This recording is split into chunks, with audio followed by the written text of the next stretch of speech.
What's going on, everybody? It's your friend Will. We're back. This is the memory lapse. Very early this morning, trying to get some games in. Voice is still a little gravelly, but we're going to try an updated version of Green-White Explorer. We're still waiting for deck lists to come out of the GP.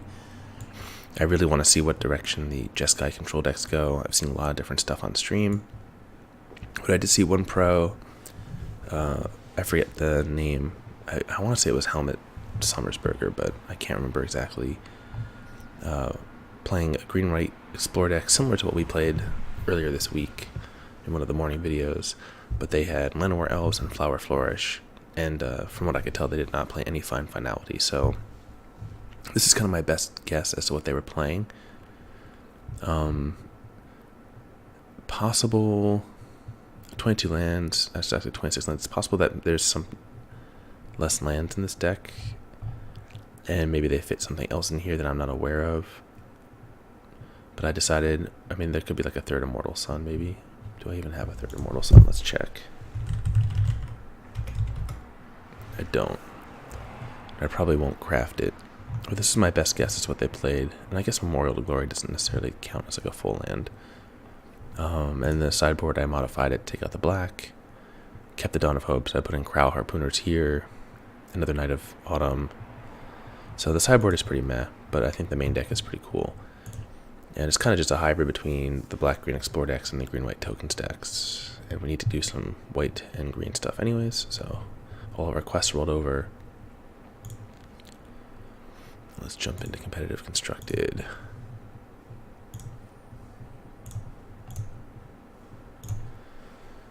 I want to thank everybody again, as usual, for hanging out, for watching the videos. I really appreciate it. If you are enjoying the content, if it's your first time here, or maybe you've only watched a couple, please think about subscribing and leaving a comment. If you're on the fence about subscribing, let me know why. What's keeping you back? Got a new microphone. Hopefully this is making something of a difference. I think it's pretty sensitive, but maybe it's not cutting in and out as it was before. You get like some nice ambient street noise. At least I'm picking that up in my headphones. Pretty soothing.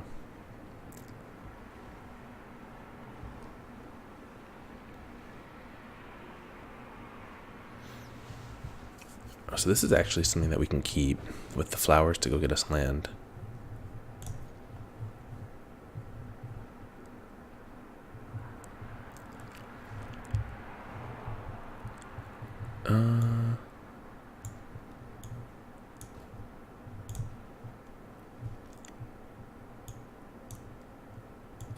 Is there any double white in the deck? Let's take a quick look. I don't think there is. Oh, let's just get forest then.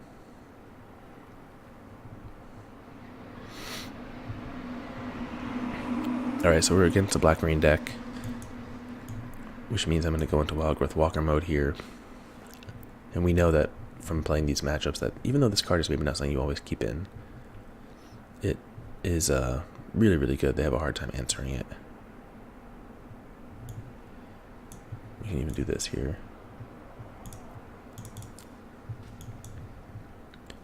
Flourish, unfortunately, does not give trample.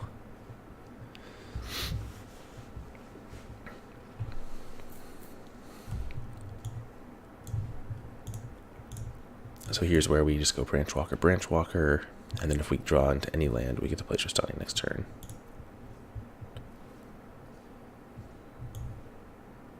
The safest play is probably to flower here, but I do want to grow the walkers.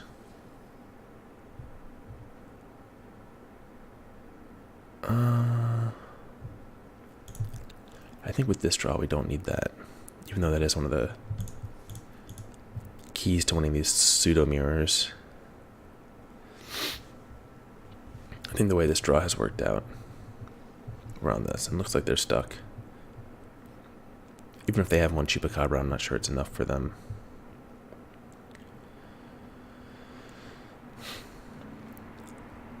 So to decide how to sideboard here,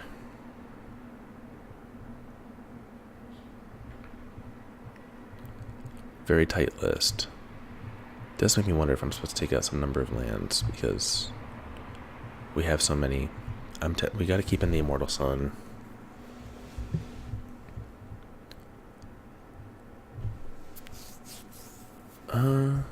I think all we want to bring in, if we think about it that way, are like maybe the Scavengers and the Clerics, just to help us fight their graveyard.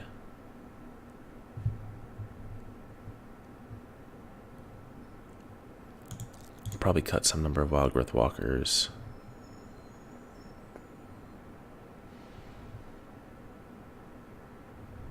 And maybe like a flower. 2-flower Flourish. Just make our deck a little more dense.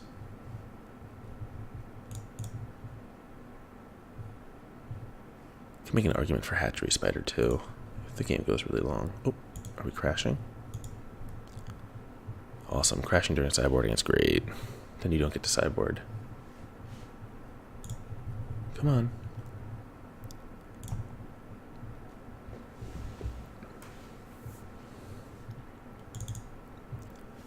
Let's go. Hopefully we'll be back in shortly. And even if this costs us a game, at least we won the first one. But I'm going to assume we got no sideboarding here.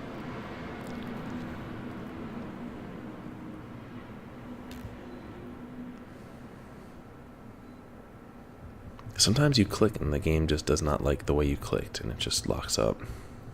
Not really sure what that is about. Yeah. Alright, we're going into the game.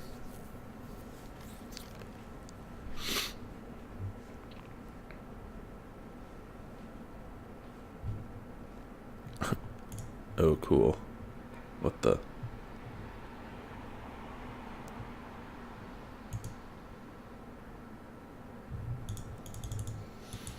Oh, no.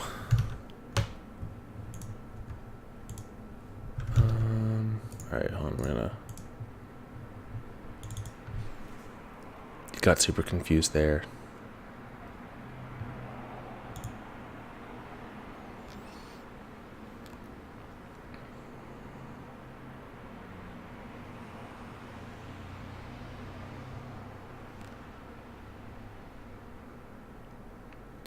You gotta give it credit, it really wanted me to sideboard. It knew. Like, hey, he didn't swap any cards.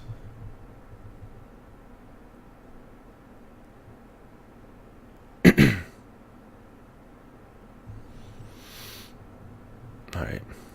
There's not enough action here. This is good. Good-ish.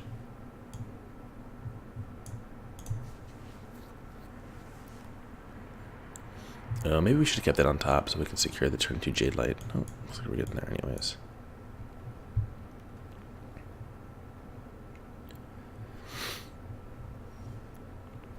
What? Our opponent just misses a land drop?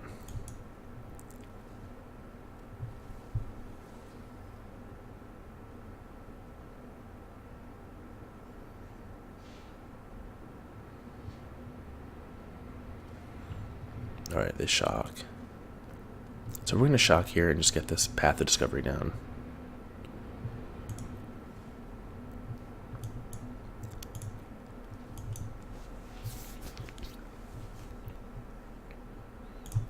And hopefully we're going to win off this.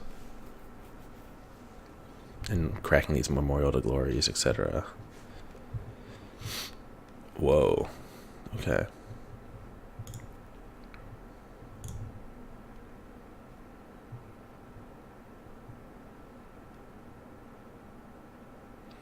Unfortunately, we don't have Carnage Tyrant or anything to ramp into.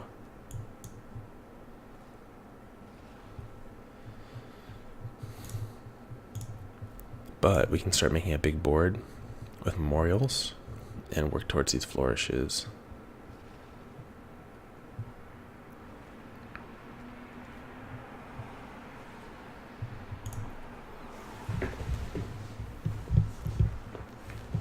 March is really good too.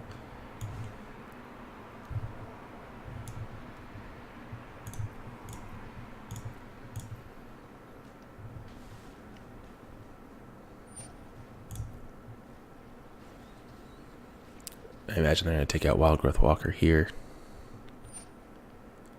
So we can go 2, 3, 1, 2, 3, 4, 5. Make 5 tokens. I think that's good.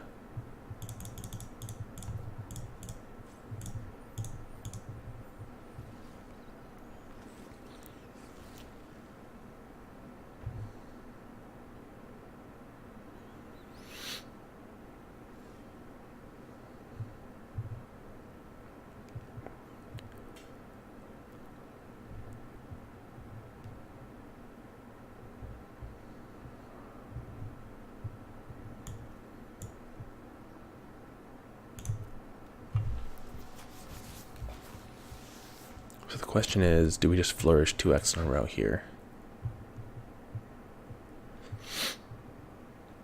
I kind of think we do.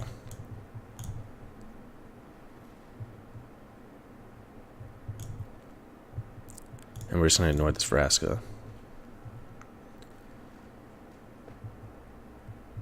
They don't even really get a free block with the Wildgrowth Walker, since these all go to 3 toughness and they haven't explored a second time. Regain a boatload of life.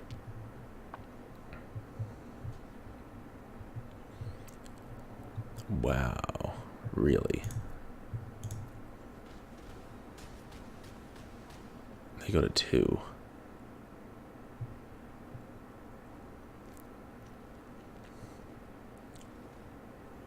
Jadelight's a very good answer, but they're still looking at taking 9 here. From 3 unblocked creatures, minimum. And looks like they're going to exactly... If they have another explore creature, they're in business. Alright, so now we have to start sacrificing some memorials or find another march. And this kind of lets us do both. This is like best of both worlds here.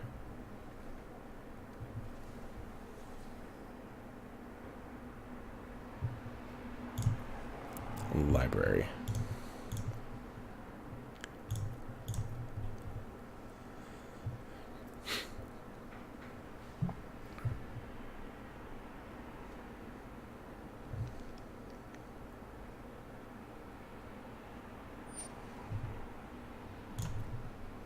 Alright, nothing to do about that. They have to be really careful attacking here. If they over-attack, the crackback is just going to get them.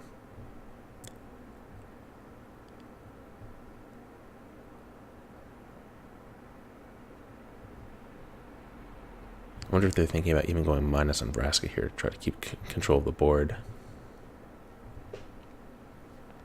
They are.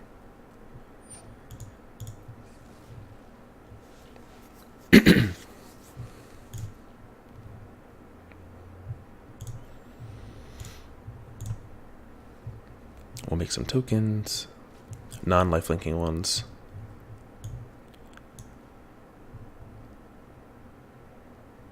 So they have 1, 2, 3, 4, 5 blockers, so we'd only get through 6 damage.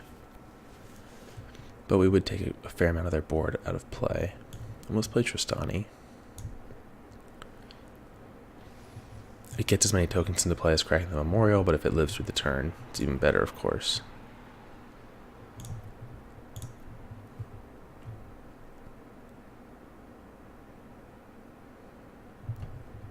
Alright, so they don't have finality mana. The Eldest Reborn. We'll sacrifice one of our non-lifelinking tokens. So they have, let's see, 2, 3, 5 blockers. We have 1, 2, 8, 9, which means 4 get through, which should make this lethal, considering that they're tapped out.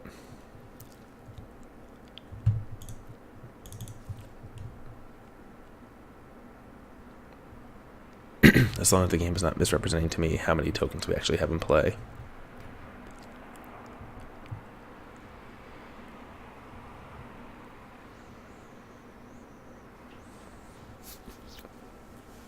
Yep, Flourish gets there.